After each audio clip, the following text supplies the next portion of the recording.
Mimi's art গ্যালারিতে না যে আমার সাথে এত বড় পোপট হয়ে যাবে এটা আমি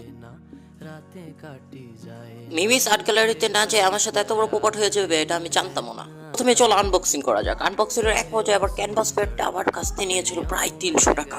এই ক্যানভাস প্যাডটা আমি লোকাল ইসের থেকে কিনেছি দেখে 300 টাকা নিয়েছে। দেখুন এখানে প্রায় 30 পিস ক্যানভাস প্যাড থাকবে। তোমরা চাইলে এটা নিতে পারো লোকাল মার্কেট থেকে, মিমিস আর্ট গ্যালারি থেকে নিয়ে কমে পেয়ে যাবে 200 টাকা। ক্যানভাসের কোয়ালিটিটা অনেক খুবই ভালো ছিল। এখন আনবক্সিং করবো আমাদের ব্রাশ। এই ব্রাশ সেটটা আমার কাছে নিয়েছিল 250 টাকা। তোমরা মিমিস আর্ট গ্যালারিতে এটা 200 টাকায় মনে হয় পেয়ে যেতে পারো। তার জন্য আমি এখানে, কিন্তু ব্রাশের কোয়ালিটিটা এত ভালো ছিল তোমরা তো বিশ্বাসই করতে পারবে না, খুবই কাটের এবং স্মুথ। তারপর আমি এখানে অ্যাক্রিলিক কালারটা ইউজ করবো। অ্যাক্রিলিক কালার এটা আমার কাছে 250 টাকা নিয়েছিল। তোমরা মিমিস আর্ট গ্যালারিতে গেলেও 250 টাকায় পাবা। তারপর এটা সুন্দরভাবে আমি কালারটাকে আনবক্সিং করলাম। আমরা 12টা কালারের সাথে একটা